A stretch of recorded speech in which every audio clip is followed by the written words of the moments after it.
C'était en 1994. Le RAV4, un petit 4x4 compact à 3 portes et aux lignes arrondies, débarque sur notre territoire, dans l'indifférence la plus totale. Toyota inventait tout simplement la catégorie des petits véhicules de loisirs appelés aujourd'hui SUV. Seulement il a 20 ans d'avance, autrement dit bien avant que la folie des SUV ne s'empare du vieux continent, jusqu'à représenter une vente sur 3. Et aujourd'hui, pour s'imposer sur un marché totalement saturé, il faut se distinguer. Certains misent sur le design, le RAV4 lui revient à quelque chose de plus traditionnel avec des lignes robustes, mais surtout avec une motorisation hybride. Il faut savoir que Toyota est leader mondial en la matière et cette 5e et nouvelle génération sera vendue sur notre marché exclusivement en hybride.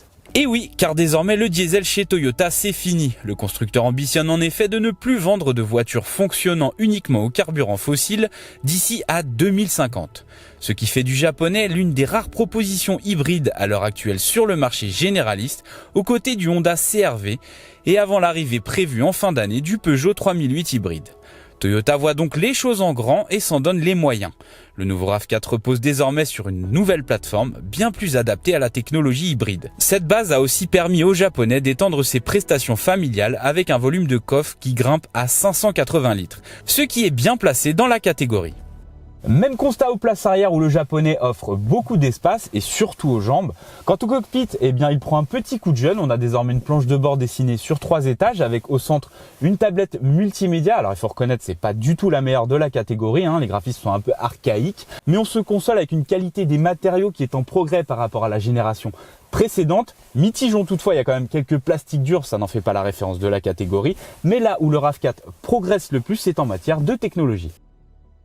Il y a bien sûr des gadgets comme le chargeur à induction pour smartphone ou encore le rétroviseur central numérique, mais il y a aussi des nouveautés intéressantes comme un gros pack de sécurité qui s'enrichit d'une conduite semi-autonome et une application qui vous permet de contrôler et localiser votre RAV4 à distance. Pour accompagner cette nouvelle plateforme, Toyota a conçu un groupe hybride inédit qui s'appuie sur un mariage entre un 4 cylindres essence et 2 moteurs électriques placés sur chaque essieu. L'ensemble permet d'offrir 4 roues motrices et une puissance cumulée de 222 chevaux. Mais l'attrait est aussi financier puisqu'avec des émissions de seulement 100 grammes de CO2, ce qui signifie pas de malus, une carte grise offerte dans la majorité des départements et une exonération de taxes pour les professionnels pendant 3 ans. Ce n'est plus un secret pour personne, Toyota maîtrise totalement la technologie hybride. Les transitions entre le moteur thermique et le moteur électrique sont totalement transparentes pour l'utilisateur. Alors là où on émet un petit bémol, c'est qu'on a plus de 220 chevaux annoncés sous le capot. Par contre, à la conduite, ça se reflète pas véritablement. On n'a pas des accélérations ébouriffantes, sachant qu'en prime, la transmission à variation continue génère des effets un peu patinettes quand on a le pied un peu lourd. Mais il faut savoir que c'est une voiture hybride et que selon une étude réalisée par Toyota, dans près de 70% des cas, si vous habitez dans une agglomération, vous roulerez en 100% électrique, ce qui annonce deux bonnes nouvelles. La première, un silence de fonctionnement, c'est vrai que c'est agréable d'évoluer en ville dans ces conditions. Et ensuite, des économies d'usage. Pour vous donner un exemple, nous aujourd'hui on a roulé un petit peu dans la montagne, assez fort. On n'a même pas dépassé les 7 litres, ce qui reste plutôt bon pour ce genre de véhicule. Terminons enfin par le châssis, la transmission.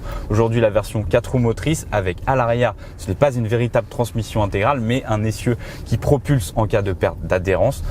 Alors ça n'en fait pas un baroudeur, mais pour grimper à Courchevel, ça suffit amplement.